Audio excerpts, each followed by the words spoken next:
अस्सलाम वालेकुम, आप देख रहे हैं स्पोर्ट्स बाज और मैं हूं लुकमान अली। पाकिस्तान सुपर लीग जारी है और पाकिस्तान सुपर लीग में आज एक तगड़ा मुकाबला होने जा रहा है और ये है Karachi Kings versus Quetta Gladiators. कौन जीतेगा, दोनों को देखा जाए तो पॉइंट्स टेबल पर दोनों के दो दो पॉइंट्स हैं और दोनों ने दो दो मैचेस जीते हैं, एक जीता एक हारा है। लेकिन कुछ रन रेट की बात करें तो कोयटा ग्लैडिएटर्स इस वक्त पॉइंट्स टेबल पर तीसरे नंबर पर है, जबकि कराची किंग्स चौथे नंबर पर मौजूद है। बात करेंगे इस अहम मैच पर कि कौन ज्यादा मजबूत है और क्या कोयटा ग्लैडिएटर्स ज्यादा मजबूत है या कराची किंग्स। इन दोनों टीमों पर बात करेंगे आज के शो में और साथ में एक अच्छी खबर आपके सामने रखें कि पाकिस्तान और वुमेन्स क्रिकेट टीम ने आईसीसी वर्ल्ड कप 2025 के लिए क्वालिफाई कर लिया है और यह वर्ल्ड कप भारत में होने जा रहा है। इसी के साथ यह भी है कि अब भारत ने जो मुआहिदा कर रखा है कि पाकिस्तान और भारत के मैचेस जो हैं, जो आईसीसी के इवेंट्स होंगे उसमें न्यूट्रल वेन्यू पर होंगे, तो क्या अब भारत को वुमेन टीम के मैचेस को भी न्यूट्रल वेन्यू पर रखना पड़ेगा? अगर ऐसा होगा तो कैसे होगा और कहां पर होगा, इस हवाले से बात करेंगे। लेकिन पाकिस्तान की टीम ने अच्छी परफॉर्मेंसेस दी हैं और मुसलसल 4 मैचेस जीतकर क्वालिफाई किया है। इससे पहले काफी मुश्किलात थी कि लग रहा था कि शायद ऐसा ना हो पाए, लेकिन ये क्रिकेट के मैदानों से पाकिस्तान के लिए एक अच्छी खबर है। इन तमाम उमूर पर बात करेंगे, पीएसएल के हवाले से, बाबर आजम के हवाले से, दीगर प्लेयर्स के हवाले से और पीएसएल के मालिकान क्या कह रहे हैं। हमारे साथ मौजूद हैं सीनियर सहाफी कराची से नसीम राजपूत साहब, इसी तरह से स्पोर्ट्स जर्नलिस्ट हमारे साथ मौजूद हैं अबू बकर बिन तलत। आप सबका बहुत बहुत शुक्रिया, आपने हमारे लिए वक्त निकाला। सबसे पहले आगाज करेंगे आज की डिबेट का नसीम राजपूत साहब आपसे।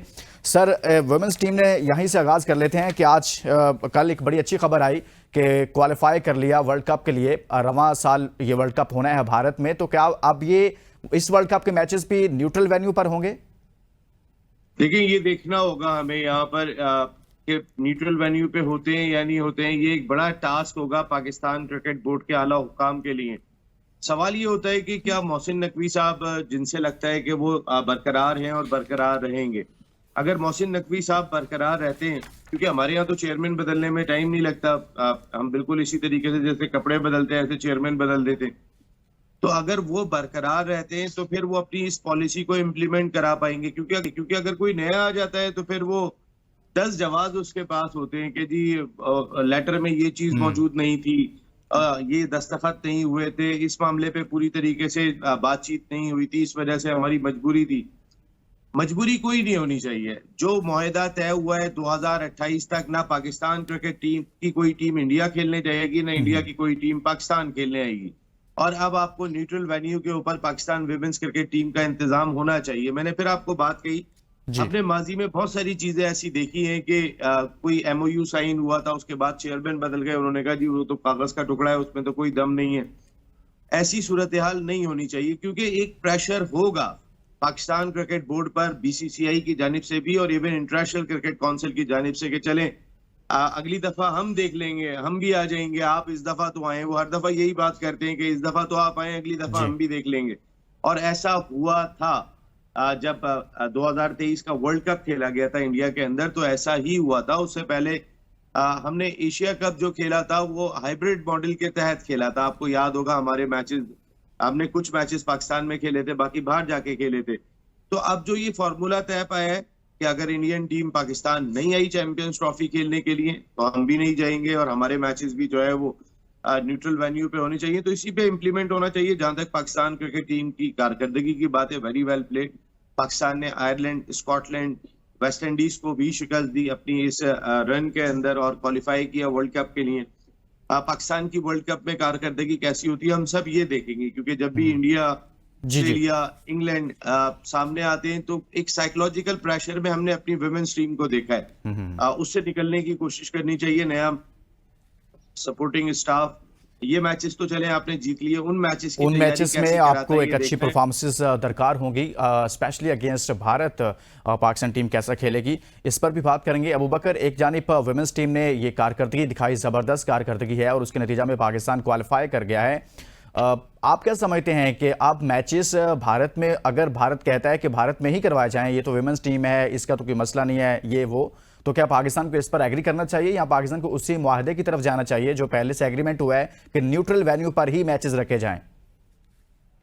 लुकमान, सबसे पहले थैंक यू सो मच। मैं नसीम भाई हमारे सीनियर साफी हैं, उन्हीं की बात को कंटिन्यू करना चाहूंगा। देखिए, एक प्रिंसिपल डिसीजन जब हो गया और उसके बाद इंटरनेशनल क्रिकेट काउंसिल की ऑफिशियल प्रेस रिलीज में भी क्लियरली इस बात का जिक्र मौजूद है कि वुमेन और मेन दोनों के जो इवेंट्स होंगे वो नेक्स्ट आने वाले वो इसी तरह न्यूट्रल वेन्यू पे खेले जाएंगे, पाकिस्तान और इंडिया से रिलेटेड। जो पाकिस्तान का चाहे मेन का मैच हो, इसी तरह वुमेन्स का मैच हो, डेफिनेटली उसको भी न्यूट्रल वेन्यू पे देखना चाहिए। यस, इस पे जरूर डिस्कशन कर ली जाए, इस पे आईसीसी की इन्वॉल्वमेंट है और जो भी होस्ट नेशन इंडिया उनकी इन्वॉल्वमेंट है कि आया वो न्यूट्रल वेन्यू यूएई हो सकता है या श्रीलंका हो सकता है, ये एक डिबेट जरूर हो सकती है। लेकिन इस बात पे कोई दो राय नहीं होना चाहिए कि इस पॉइंट पे आके हम दोबारा इस बात को दोबारा ओपन करें कि क्या न्यूट्रल वेन्यू होगा या नहीं होगा। बिल्कुल होगा, ये डिसाइडेड है, it's one for all settled कि एटलीस्ट जो टाइम फ्रेम उस प्रेस रिलीज में है, उन इवेंट्स में पाकिस्तान के जो मैचेस हैं, इंडिया के जो मैचेस हैं, या इन दोनों को जो होस्ट इवेंट्स मिलेंगे और इसमें पाकिस्तान इंडिया के मैचेस न्यूट्रल वेन्यूज पे खेले जाएंगे। और इसके साथ साथ शायद पाकिस्तान सुपर लीग की वजह से ये वुमेन्स की जो इतनी बड़ी सक्सेस है, ये थोड़ा सा ओवरशैडो जरूर कर गई।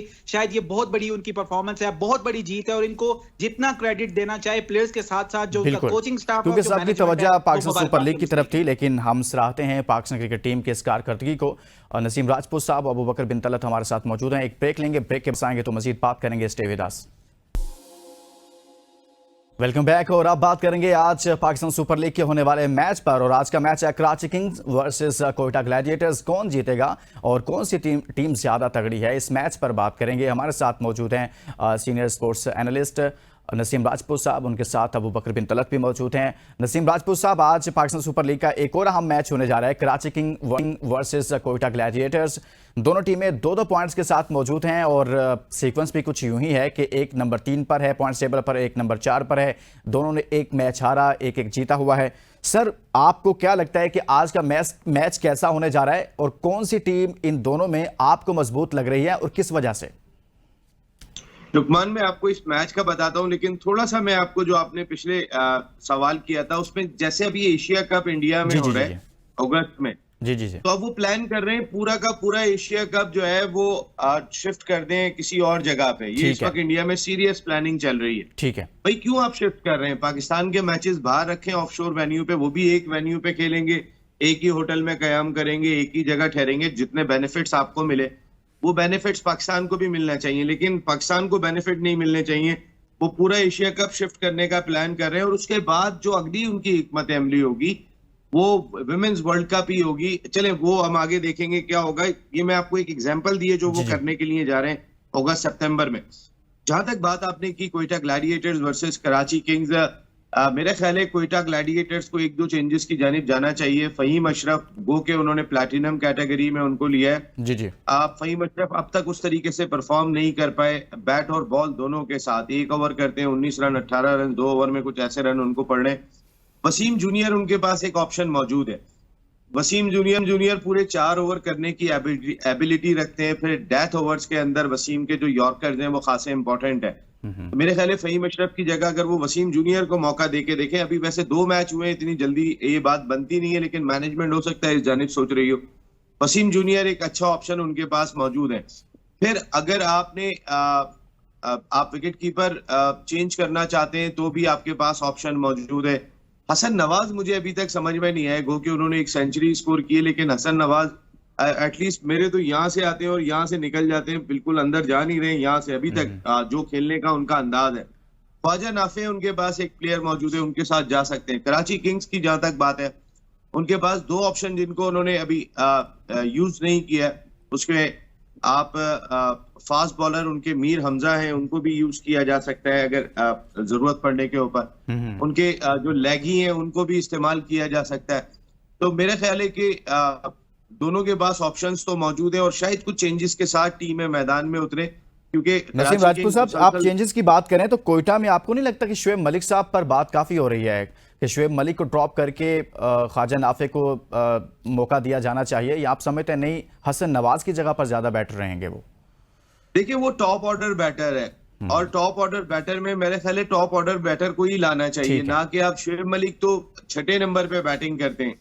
अच्छा, अगर आप फहीम अशरफ को शामिल नहीं करते हैं तो मेरे ख्याल है कि शुएब मलिक की जरूरत पड़ेगी। अगर आप और मैं भी फ्रेंचाइज ऑनर हो, देखें जहां तक बात है कि शुएब मलिक मेंटोर होने के बावजूद टीम में क्यों है, मैं इस सवाल के तो बिल्कुल साथ हूं कि भाई आप मेंटोर को एटलीस्ट टीम का हिस्सा नहीं होना चाहिए। वो क्योंकि आप सरफराज की तरह आप डायरेक्टर क्रिकेट लग जाएं, सपोर्टिंग स्टाफ में आ जाएं, समझ में आता है, लेकिन if you are a mentor आपको टीम में नहीं होना चाहिए। लेकिन अगर वो टीम में शोएब मलिक जैसा प्लेयर है, आपने देखा होगा अभी जो नेशनल चैंपियंस T20 कप हुआ उसमें भी वो मैन ऑफ द मैच रहे थे एक आध दो मैच के अंदर।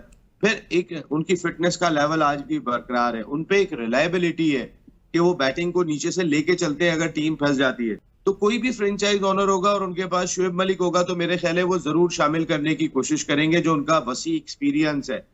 ये इंटरनेशनल क्रिकेट नहीं है कि जहां 11 फॉरेनर्स खेल रहे हैं, यहाँ पर आपका अपना लोकल टैलेंट मोस्टली जो है वो एक्शन में होता है सामने वाली टीम में। ऐसे में मेरे ख्याल शोएब मलिक कोई भी फ्रेंचाइज जीतने के लिए जाती है तो कोयटा ग्लैडिएटर्स, अगर शोएब मलिक को पाकिस्तान क्रिकेट बोर्ड ने एज ए मेंटोर भी इजाजत दी हुई है कि आप खेल सकते हैं और कोयटा ने उन्हें पिक किया, तो मेरे ख्याल शोएब को खिलाना चाहिए। कोई भी फ्रेंचाइज होती है और शोएब उनके पास होता तो मेरे ख्याल है कि वो जरूर उनके एक्सपीरियंस से फायदा उठाते। लेकिन एक और भी एक्सपीरियंस प्लेयर उनके पास मौजूद हैं और कुछ रोज पहले हमने उनका इंटरव्यू भी किया सरफराज अहमद साहब का, जब वो यहाँ पर मौजूद थे इस्लामाबाद में। तो उस शो में उन्होंने कहा कि जब मैंने उनसे सवाल किया तो सरफराज अहमद साहब ने कहा तो मैं तो खेलने के लिए बिल्कुल तैयार हूं और इसी टूर्नामेंट में शायद मैं अपनी किट भी साथ लेकर आया हूं और शायद आपको खेलता हुआ नजर आ जाऊं किसी ना किसी दिन, ये हो सकता है। उनकी 37 ईयर एज है और शोएब मलिक मेरे ख्याल में 43 साल के हो चुके हैं, वो खेल सकते हैं। तो फिर सरफराज अहमद भी तो तजुर्बा रखते हैं। अबू बकर बिन तलत, ये क्या चल रहा है कोयटा ग्लैडिएटर्स के साथ?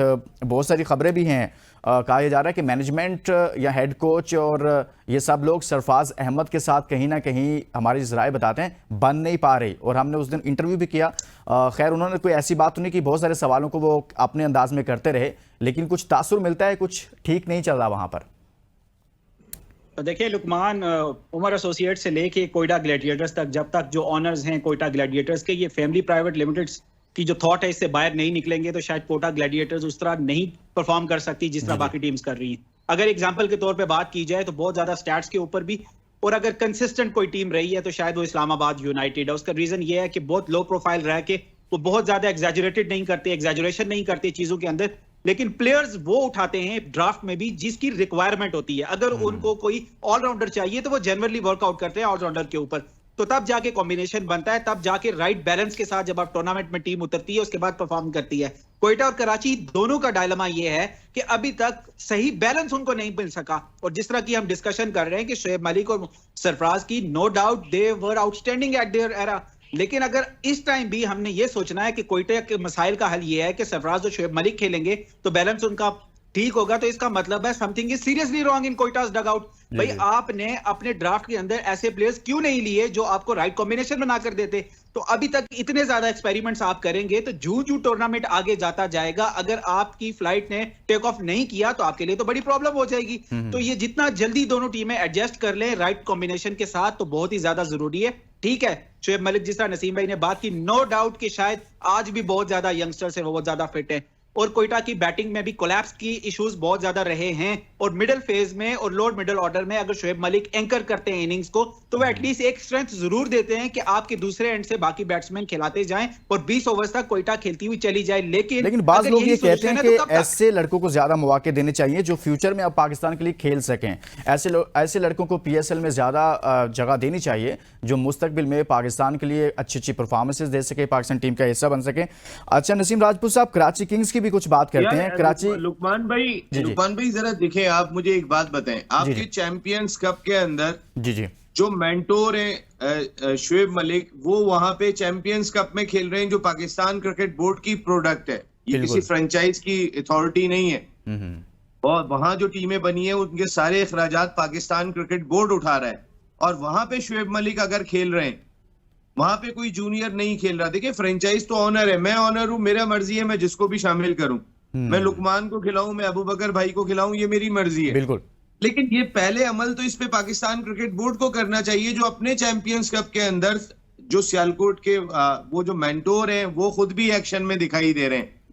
तो जब पाकिस्तान क्रिकेट बोर्ड खुद इस तरीके की हिकमत अमली अपनाएगा, जी मेरे ख्याल है पाकिस्तान क्रिकेट बोर्ड को ये बावर करा देना चाहिए था कि मेंटोर कोई नहीं खेलेगा, ना सरफराज खेलेंगे ना कोई और खेलेगा, ये जरूर एटलीस्ट करना चाहिए था। लेकिन आप किस अंदाज से मैनेज कर रहे हैं, किस अंदाज से हैंडल कर रहे हैं। अगर कोई आईसीसी इवेंट होता है, जी जी, 3 आपने बिठाए हुए होते हैं टेलीविजन के ऊपर, आपके मेंटोर बैठे हुए होते हैं, 3 आपके कहीं और बैठे कहीं और बैठे होते हैं। नसीम राजपूत साहब, सर एक सवाल ले लीजिएगा, फिर प्रोग्राम का टाइम खत्म हो रहा है।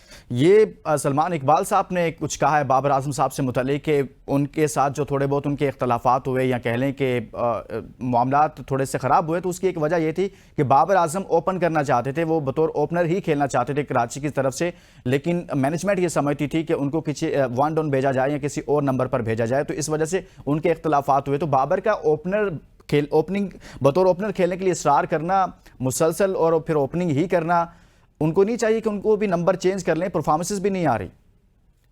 वो 3 नंबर पे ही खेलने चाहिए। अगर कराची किंग्स ये फैसला कर रही थी तो सही फैसला कर रही थी। हम तो आज की तारीख तक इस बात के हक में नहीं है जी कि रिजवान और बाबर T20 के ओपनर हो, क्योंकि दोनों ने 160 रन की टीम बना दिया था।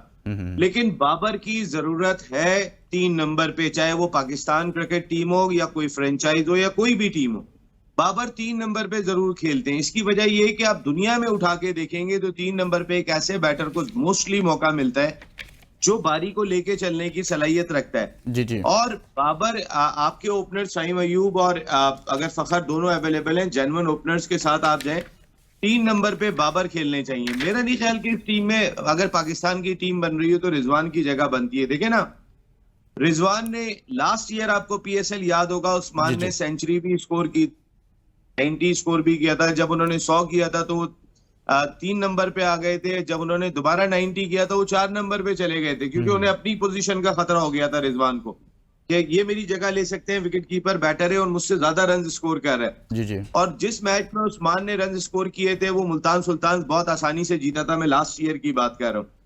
तो ना तो रिजवान छोड़ने को तैयार थे, ना बाबर छोड़ने को तैयार थे। ओपनिंग दोनों टीमों में आप उठा के देख लें, वो पाकिस्तान से नहीं छोड़ते थे। और अगर सलमान इकबाल साहब ने ये फैसला किया था तो सही फैसला किया था, क्योंकि बाबर आजम ओपनर सूट नहीं कर रहे थे। मैं बाबर आजम को अब भी कहता हूं कि वो पेशावर जल्मी से खेल रहे हैं तो अपने 3 नंबर पे हैं, और पाकिस्तान से भी 3 नंबर पर खेलें।